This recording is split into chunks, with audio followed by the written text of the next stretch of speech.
Baby, lay on back and relax. Kick your pretty feet up on my dash. No need to go nowhere fast. Let's enjoy right here where we at.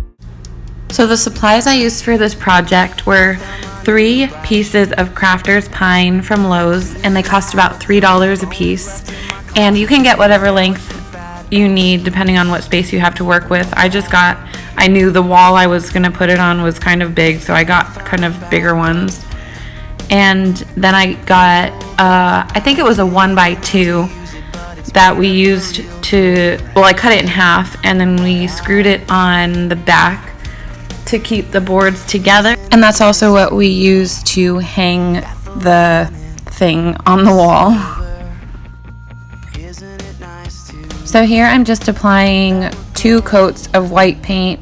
I didn't buy any special paint. It was just random semi-gloss paint that we had laying around in the garage. And I just applied 2 coats and then let it dry for a few hours while I did other stuff in the house with the kids.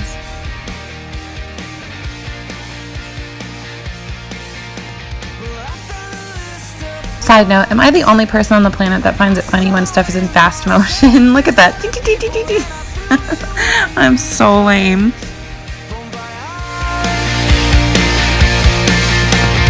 Isn't it nice to know that the running is silver?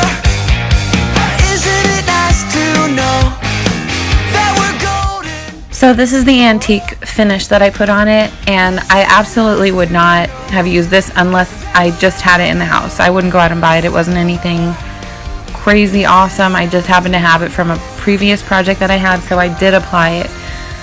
If you do choose to use this, the way you apply it is by putting on a super thick layer, and then you kind of let it not dry, but it dries for a while, and then you just wipe off all the excess. Now I only let mine sit for about 5 minutes, so it was still pretty wet, so it didn't stick very much. I didn't want a huge drastic antique look. I just wanted a little bit, and I just happened to have it, so I figured why not. So you can see here that I'm just applying a super thick layer.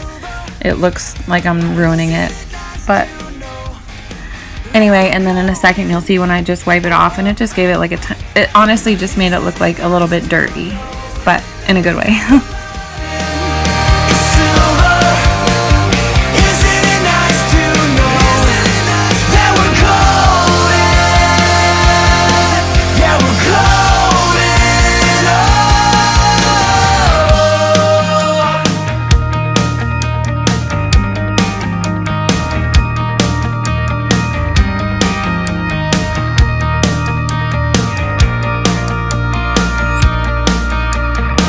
Found a love in me.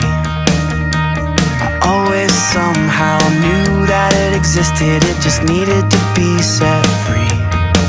Bon voyage. Here I'm showing you the 1x2 that we screwed on the back to keep the boards together and to hang it by. And that, I was going to record it, but honestly I couldn't hold the camera and do it. It was kind of hard. Then we just used mug hangers that I just had in the house. If I didn't have these, I would have just used a nail. But I had these, so why not? That's what we used to hang the baskets from. And they actually worked really well. I think we got these at Walmart a long time ago to hang my mugs.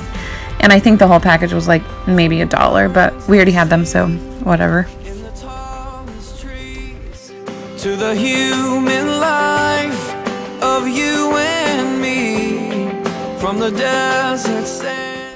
If you're a perfectionist, I'm really sorry because I don't have any measurements. We didn't measure anything out. We seriously just eyeballed it and put it where we thought it looked good. The hooks, we just spaced them apart evenly. He stood back and kind of judged like, oh, I think it looks good here. So I don't have any measurements to give you guys. I'm really sorry about that.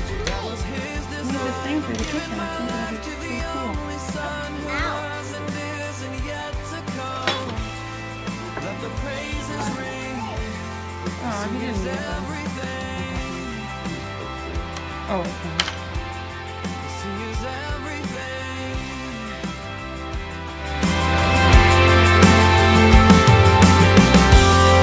From the autumn leaves that will ride the breeze, to the faith it takes to pray and see, from the painted sky to my plane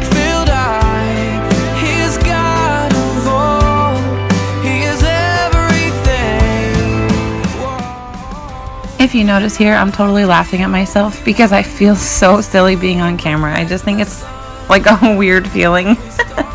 But we had so much fun doing this, and I will put more detailed instructions in the description box if you want to see typed out what I actually did.